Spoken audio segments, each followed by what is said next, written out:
गुड़िया, हमें भी पढ़ने के लिए कुछ ला दो। आदत है हमें पढ़ने की।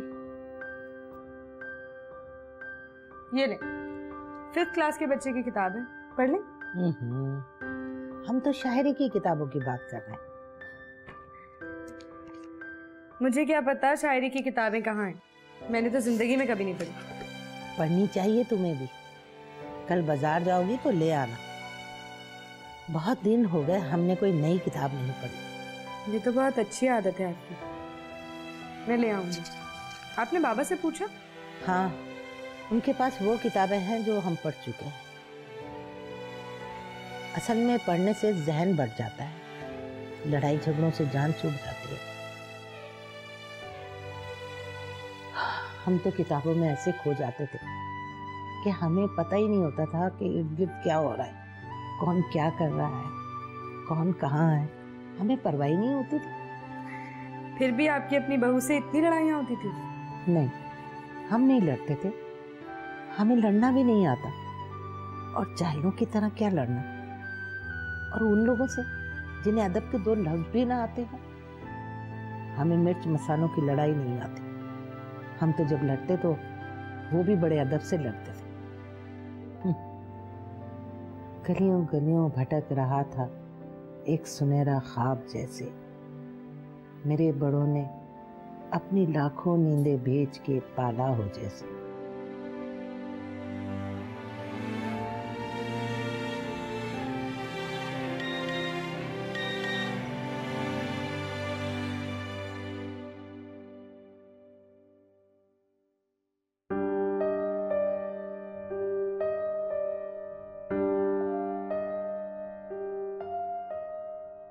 ये किसका नंबर है?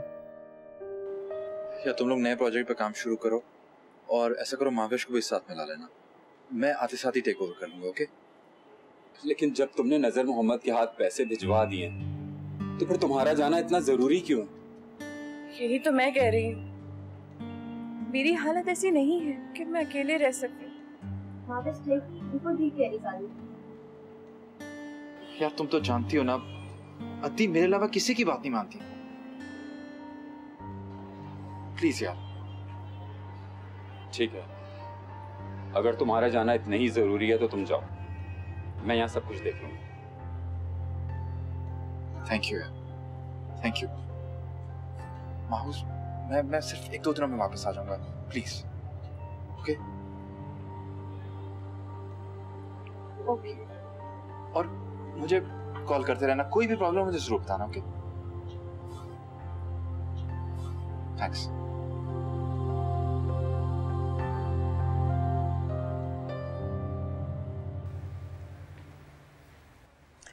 चलो उठो, कैंटीन चलकर चाय पीते हैं। वैसे मेरे सर में बहुत दर्द हो रहा है।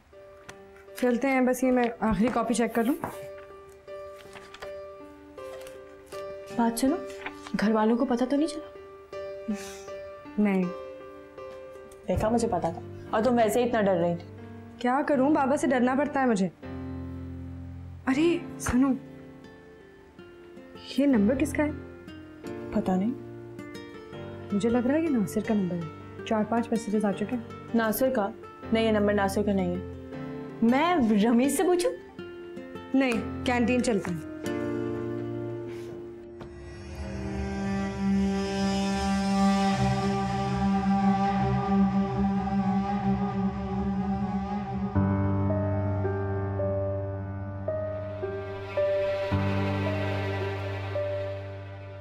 एक्सक्यूज मी, आदर्श कहाँ पर? टी टाइम है, वो कैफेटेरिया गई है।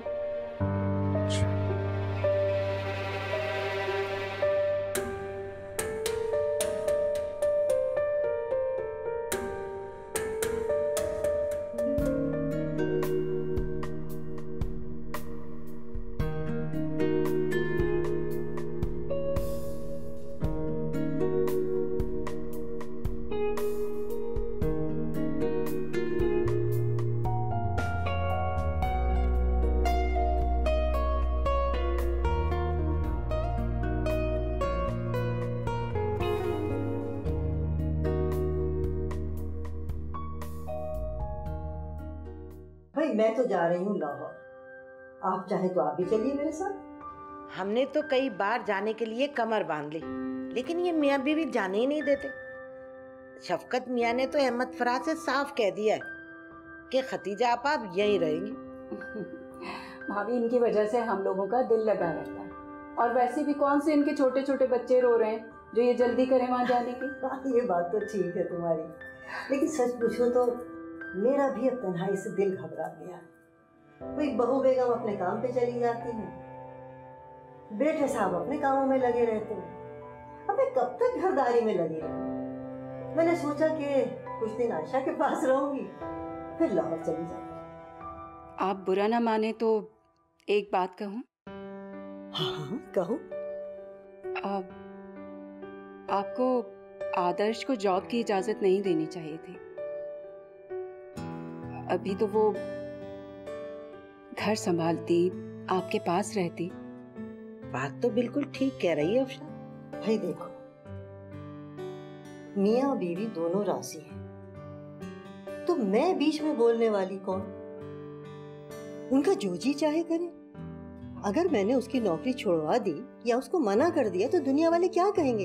यही कहेंगे ना कि सास ने अपनी खिदमत के लिए बहू की नौकरी छुड़वा दी। भला ये क्या बात की आपने?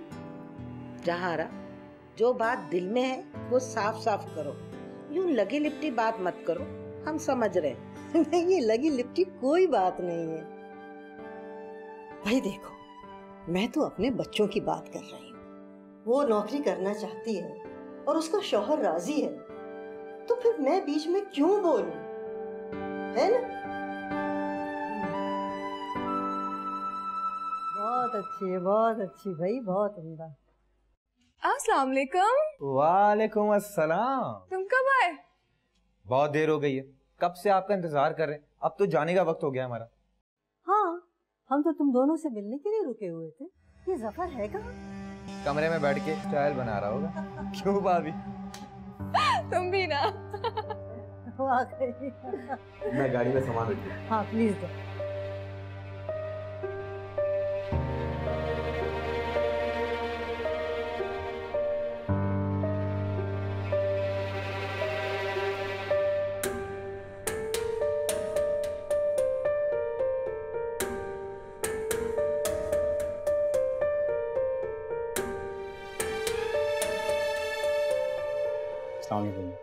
वालेकुम सलाम बेटा, जीते रहो। जा रही हैं? हाँ बेटा, बस अब निकलने ही वाली थी, तुम्हारा इंतजार था। बस मुझे ऑफिस में थोड़ी देर हो गई। कब तक वापस आएंगे?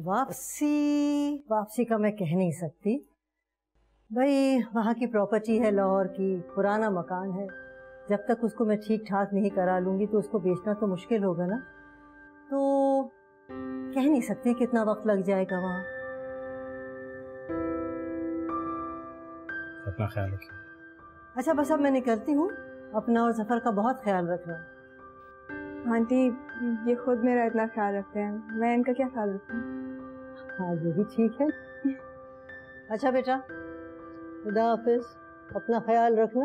आप भी अपना बहुत जीते रहो, एक दूसरे का भी ख्याल रखना। ठीक है, आ जाओ, चलिए।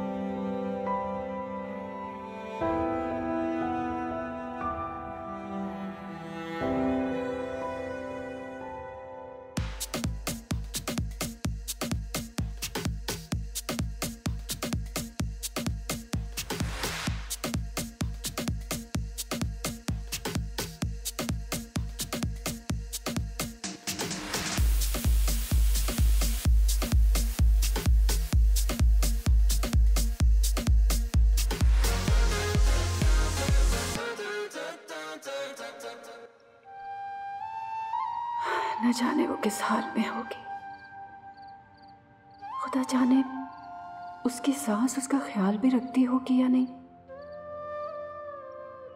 लेकिन दिलकश तो बता रही थी कि साजिद उसका बहुत ख्याल रखता है, वो उससे बहुत प्यार करता है।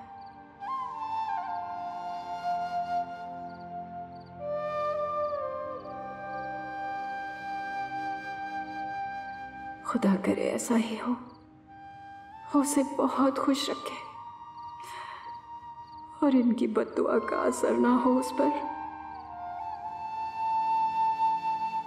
हरदम महके मेरे दरीचे के ये फूल। अफशान, मौसम बदल रहा है, इस तरह ओस में रहने से तुम्हारी तबीयत खराब हो सकती है।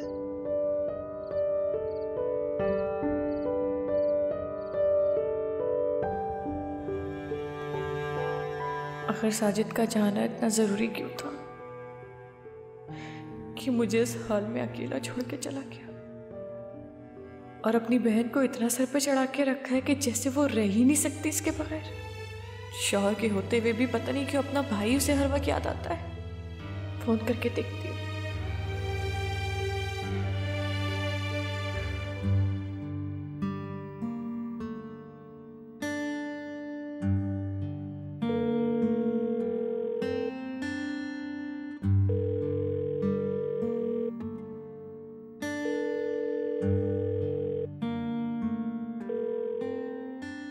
हाथ हो गई, पता नहीं खुद कहाँ पे और फोन कहाँ पड़ा है।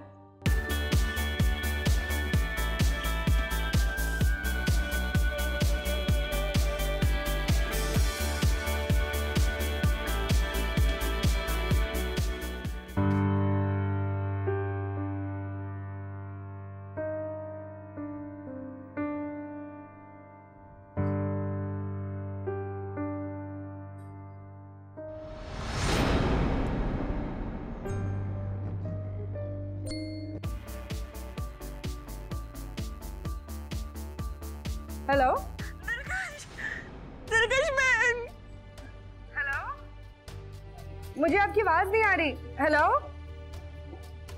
क्या कह रही हैं? मैं आपसे बाद में बात करती हूँ, बाद में।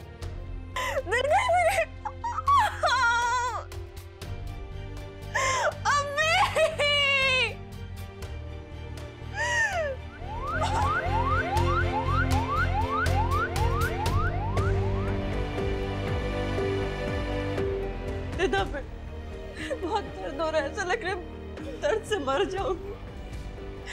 प्लीज साजिद को फोन करके बताओ। तुम परेशान मत हो, यहाँ बहुत सारे डॉक्टर्स हैं, तुम्हें कुछ नहीं होगा। मैं अभी साजिद को कॉल करती हूँ, तुम बिल्कुल परेशान नहीं होना। तो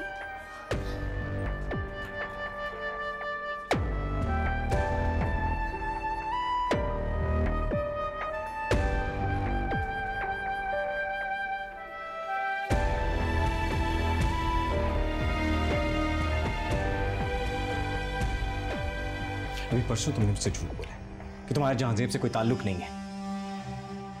हाँ, तो क्या झूठ बोले? वो मेरा सिर्फ कुलीग है और कोई ताल्लुक नहीं है। झूठ? फिर झूठ? अब तो झूठ मत बोलो, अब तो मैंने तुम्हें अपनी आंखों से देखा है। क्या क्या देखा?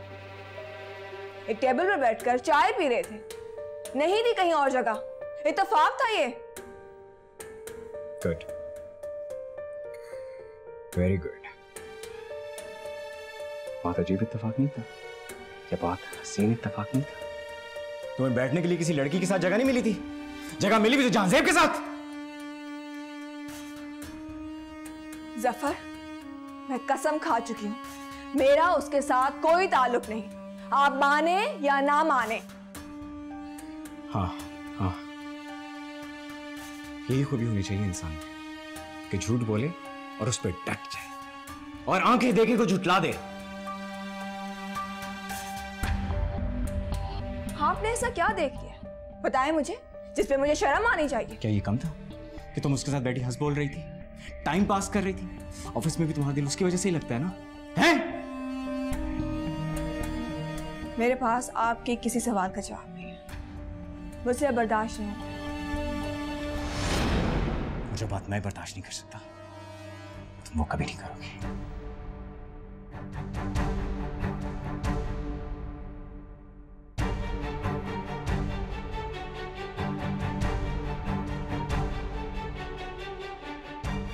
पागल समझावा मुझे, पागल समझावा मुझे।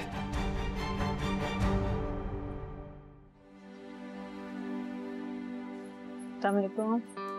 कैसे तबीयत है महविश? पहले से बहुत बेहतर। आपका ये 8 मंथ है, इसमें तो बड़ी एहतियात की जरूरत होती है। आपसे ये लापरवाही कैसे? खुदा का शुक्र है तो बड़ा नुकसान नहीं हुआ, वरना हम कुछ भी नहीं कर सकते। एक बात याद रखिए, 7th मंथ में तो बच्चे को डिलीवर भी करवाया जा सकता है और वो सरवाइव भी कर सकता है, मगर 8 मंथ में कुछ भी नहीं कर सकते। अब आपको बेड रेस्ट करना पड़ेगा। लेकिन डॉक्टर साहब, इनके घर में तो कोई नहीं है, ये अकेली है। केयर तो करनी पड़ेगी ना। वैसे आपके हस्बैंड कहाँ हैं? मुझे उनसे बात करनी है। वो 3-4 दिन के लिए शहर से बाहर गए हुए हैं, आ जाएंगे। वैसे आपको 2-3 दिन यहाँ ठहरना पड़ेगा। जैसे ही आए मुझसे बात कराइएगा प्लीज। अब आप रेस्ट करें। अक्सर मैं घर जाके भी आराम कर लूंगी, आप मुझे डिस्चार्ज कर दीजिए। देखें, अल्ट्रासाउंड की रिपोर्ट आ जाए फिर हम फैसला करेंगे। अब आप रेस्ट करें, अपना ख्याल रखें। ठीक है, अपना ख्याल रखें।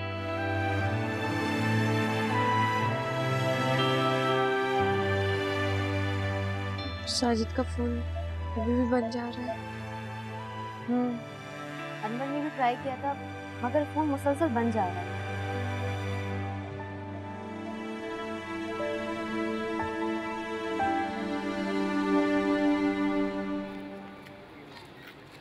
लड़का तो अच्छा है, लेकिन इतना भी अच्छा नहीं है कि मैं उसके लिए सीरियस हो जाऊं। होना भी नहीं चाहिए। जिंदगी में पहली बार तो तुम्हें कोई मिला और अभी इतनी लंबी जिंदगी पड़ी है, ना जाने कितने मिलेंगे। देखा जाएगा। तुम्हें पता है, रमीज से पहले मेरा एक बहुत ही हैंडसम सा दोस्त था, मगर वो बहुत ही बेवकूफ था। वो चाहता था कि मैं किसी से ना मिलूं, ना कहीं आऊं, ना जाऊं, बस हर वक्त हर जगह उसके साथ रहूं। तो इसलिए तुमने उसे छोड़ दिया? हाँ, और क्या। पता नहीं मैं उसे दोबारा देख भी पाऊंगी कि नहीं। मुंह से अच्छी बातें निकाला करो अफशा, इंशाल्लाह तुम जरूर मिलोगी। बस जरा सी हिम्मत कर लो। अम्मी उन बीवियों में से नहीं है जो अपनी औलाद के लिए दुनिया से टक्कर ले। बाबा के सामने खड़ी नहीं हो सकती। बाजी इनसे मिलने के लिए तड़प रही हैं, और ये है कि क्या वो नहीं जानती थी? वो नहीं जानती थी कि उसके माँ बाप कैसे हैं? उसे नहीं पता था कि हम उससे जिंदगी भर नहीं मिलेंगे। अब तड़पती है तो तड़पती रहे। अच्छा बस, अब ये रोना धोना छोड़ो। और दिलकश बिटिया, तुम तो मिली थी ना उससे, कैसी है वो? मेरी कल उनसे फोन पे बात हुई, ठीक है। अच्छा सुनो, जाके खाने का इंतजाम करो।